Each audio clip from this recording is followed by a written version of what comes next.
আমি গরিব মানুষ পেলে ভালো হতো, টাকা আমার কেন ঢুকছে না বলুন তো? তো বলে বইতে দেখি দেখি, দিয়ে বইতে দেখি বলে যে ছেঁড়া কাঁথায় শুয়ে লাখ টাকার স্বপ্ন, কিন্তু ঘুম থেকে উঠে ব্যাংকে গিয়ে দেখলেন লাখ নয়, তার অ্যাকাউন্টে কোটি টাকা। স্বপ্ন না বাস্তব, এ যেন মেঘ না চাইতেই জল। হতবাক মহিলা।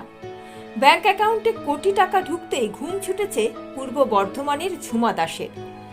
মঙ্গলকোটের লাখুরিয়া পঞ্চায়েতের আটঘরা গ্রামের বাসিন্দা ঝুমা দাস পরের বাড়িতে পরিচারিকার কাজ করেন, ছেলে ভাড়ার গাড়ি চালায়। খুবই অভাবের সংসার। এহেন অভাবী পরিচারিকার ব্যাংক অ্যাকাউন্টে ঢুকেছে 1 কোটি টাকা। বিধবা পেনশন দরুন তিনি পেয়েছেন এই টাকা। অ্যাকাউন্ট চেক করতেই চক্ষু চড়ক গাছ। পাসবইয়ে স্পষ্ট ছাপা রয়েছে 4 জুলাই 2026 তারিখে উইডো পেনশনে 1 কোটি টাকা। নিজের চোখেই বিশ্বাস করতে পারেননি পরিচারিকা ঝুমা দাস। 3 মাস ধরে বিধবা ভাতার টাকা পাননি, তাই সোমবার রাষ্ট্রায়ত্ত শাখার ব্যাংকে গিয়ে তিনি পাসবই আপডেট করিয়ে চমকে ওঠেন। এরপরই ঝুমা দেবী বাড়িতে চলে আসেন, গ্রামের সবাইকে জানান। এটা গাড়ি ফাড়ি চালায়, নিজস্ব জায়গা নাই, বাড়ি নাই, ওই টাকা 3-4 মাসে ঢুকে নাই, দুবার গিয়েছিল টাকা ঢুকে নাই, বিধবা ভাতার টাকা দিয়ে আজকে গিয়েছে হঠাৎ দিয়ে টাকা ঢুকেছে, আমরা সব বাড়িতে নাই, দিয়ে বইয়ের টাকা ঢুকেছে। ম্যানেজার বলেছে তোমার এই টাকা ঢুকেছে, ও তখন অবাক হয়ে গেছে যে এত টাকা ঢুকেছে। ও তো ভয়ে ময়ে সবাইকে বলে বেরিয়েছে আমার এত বইয়ের টাকা ঢুকেছে, কেন টাকা ঢুকলো, আমার টাকা লয়, কি করে ঢুকলো। পাড়ায় সব কজনকে দেখিয়েছে, বলেছে হ্যাঁ অনেক টাকা ঢুকেছে, তাহলে টাকাটা তুই তো পারবি না, তোর টাকা লয়। এইসব করে এখন ও তো ভয়ে, আমরা এলাম তখন বলছে যে আমাদের এত টাকা ঢুকেছে, তাহলে কি করবো, দিয়ে সব বললো যে ব্যাংকে যাই, তাহলে ব্যাংকে যাই না এসে ব্যাংকে গিয়েছে, ব্যাংকে বলেছে যে না তোমার বইটা ভুল ভাল আছে, টাকা ঢুকে নাই। পরিচারিকার অ্যাকাউন্টে বিপুল পরিমাণ টাকা দেখে হতবাক ব্যাংক কর্তৃপক্ষ। যদিও ভুলবশত এত টাকা অ্যাকাউন্টে দেখানো হয়েছে বলে দাবি ব্যাংক কর্তৃপক্ষের বলে জানান ঝুমা দাস।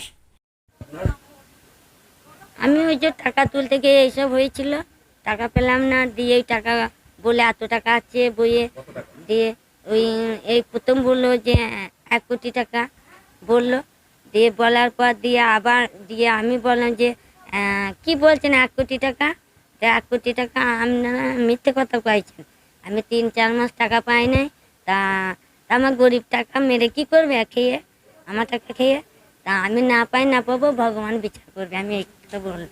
দিয়ে বলে যে তুমি তোমাকে মিথ্যে কথা বলি না, তোমার বইয়ের টাকা অনেক টাকা ঢুকেছে তাই বলছি। দিয়ে বলছে দাও দাও বইটা আমাকে দাও, আমি ইয়ের কাছে নিয়ে যাই, সে মানে ব্যাংকে ওই ম্যানেজার কাছে, যে ম্যানেজার কাছে নিয়ে গেল, দিয়ে বইটা নিয়ে গিয়ে বললো যে দেখ তো এই এত টাকা ঢুকেছে রে, দিয়ে বলে যে তো সাংঘাতিক ব্যাপার, এত টাকা কেউ তো ঢুকে গেছে। আমি বললাম যে আমার বইয়ের টাকাটা কী জন্য কাটলে, দিয়ে বলছে যে তোমার টাকা তো নয়, ওটা ওটা অন্য কেউরই টাকা, হয়তো ভুল করে ঢুকে গেছে, সেই তার জন্যে স্যারকে বললাম কেটে রেখে দিতে, টাকাটা কেটে রেখে দিতে পারলাম, তাই বললো। মানে স্যারকে বললাম টাকাটা কেটে রেখে দাও, মানে 1 কোটি টাকা, তাই বললো। দিয়ে আমি বললাম যে তাহলে আমার বইয়ে টাকা থাকবে, তুমি টাকাটা কাটবে কেন, আমার বইয়ে টাকা তো তোমার কোনো কারণ নেই, আমার যাই করে ঢুকেছে ঢুকেছে, তাহলে ধর আমি বইয়ে টাকা তুলি নাই, তাহলে আমি তুলি নাই যখন, তাহলে আমি কেউ টাকা কাটতে দেবো না।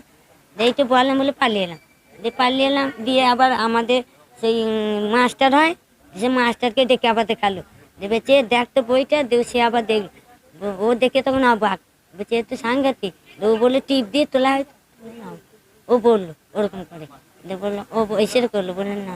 আমি বলছি বলো কি এত টাকা কে ঢোকালো গো, আমি ওকে বলছি, যে বলছে যে তাড়াতাড়ি তুমি থানা চলে যাও, আমাকে বললো সে মানে যে দেখলো, বলে তাড়াতাড়ি থানা চলে যাও, টাকা পয়সার ব্যাপারে তুমি ফেসে যাবে, তোমাকে কে ফাঁসাবার জন্য ভরতে পারে। আমি হ্যাঁ তা বটে, আমার একটা ছেলে নিয়ে বাস করছি, যে ব্যাংকে গেলাম, যে ব্যাংকের লোককে বললাম যে আমার এই টাকাটা কেন কাটলে তুমি, আমার এই বইয়ের টাকা ছিল, তা টাকাতে কিসের জন্য গেলে একটা SMS করে দাও আমাকে, তাই বললাম, যে করে দিল না, দিয়ে বলে বইটা দেখি তোমার বইয়ের ইয়েগুলো তোমার ভুল ভাল আছে, ভুল আছে, তা নতুন বই করে দে, নতুন বই করে দিল, দে হ্যাঁ বলে বইয়ের ইয়েগুলো তোমার নম্বর সব ভুল ভুল আছে, ভুলের জন্য এটা হয়েছে, মানে নতুন বই দিলাম, তাতে বললো যে 2015। আমার এই টাকার জন্য বেদে ভাতে, আমার বেদে ভাতে টাকার জন্য গিয়েছিলাম, আমি পাইনি বলে আমার অভাবে সংসার, আমি দেখছি পাইতে ভালো হবে ওই টাকাটা। 3-4 মাস টাকা, 3-4 মাস হবে, যে ওই টাকাটা আমি দেখছি পেলে ভালো হবে, যে ওই জন্যই ব্যাংকে গিয়েছিলাম। আমি চাল নাই, মুড়ি নাই, এসব কিনবো বলে। ওই দিন দুপুরে আবার ব্যাংকে যান ঝুমা। তারপরই নড়ে চড়ে বসে ব্যাংক কর্তৃপক্ষ। তাকে ব্যাংক জানায় কম্পিউটারের ভুলে নাকি এত বেশি টাকা দেখাচ্ছে। তড়িঘড়ি করে ঝুমা দাসের পাসবইও পরিবর্তন করে দেওয়া হয়। এদিকে ঝুমা দাসের দাবি বিষয়টি তদন্ত করে দেখা হোক, কারণ ওই টাকা তার প্রাপ্য নয়। যদি ভুলবশত অন্যের টাকা ঢুকে থাকে তার অ্যাকাউন্টে, তা ফেরত দেওয়া হোক। তিনি শুধু তার প্রাপ্য বকেয়া 3 মাসের বিধবা ভাতাটুকুই চান। নিজের ব্যাংক অ্যাকাউন্টে একসঙ্গে বিপুল পরিমাণ টাকা দেখে এখন রাতের ঘুম উড়েছে পরিচারিকার।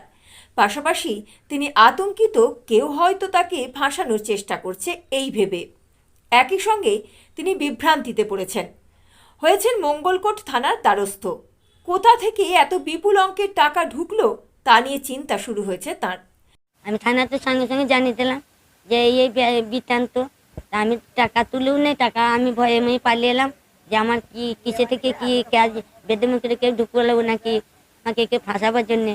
আমি সেই ভয়ে আমি পুলিশকে ফোন করে দিলাম, তার সেই কারণে মানে টাকা ঢুকেছে বলে আমার ভয় করছি, কেউ যদি আমাকে যদি ফাঁসিয়ে দেয় যে তুমি টাকাটা তুমি তোমার বইয়ে টাকা ঢুকলো কী করে এত টাকা, সেই কারণে আমি ভয় করছি। যে দাদা আমি তো টাকা রাখি নাই, তাহলে আমার আপনার তো অর্থনৈতিক অবস্থা খুবই খারাপ। এই টাকা যদি পেতেন খরচ করতেন? না, আমি খরচা করতাম না। আমি ভাবতাম যে অন্যজনের টাকা আমি নিয়ে ভুগে হতাম, আমি ভুগে হতাম, তাহলে আমি টাকাটা সেই থানাতেই জানাইতাম যে এত টাকা নিয়ে এই দেখুন, সেই থানাতেই আমি ফেলতাম টাকাটা। আমার তো আসে না, আমার নিজের টাকা তো পাচ্ছি না, আমি পরের টাকা আমি শোধ করি না, তো পরের জিনিস মানে আমি গরিব হলো। আমার মনে হয় আমি গরিব, তাইলে আমি চাই না যে পরের, আমি এত লোক নাই তো আমার হ্যাঁ। আপনার তো বাড়ি ঘর সেরকম নেই। না, আপনার ইচ্ছা বাড়িও হয় না নেই যে বাড়ি আমার, করবেন, যে ভালোভাবে থাকবেন, ভালো মন্দ খাবেন? এমন তো হয়, তা আমার পয়সা থাকবে তবে তো আমি করবো দাদা।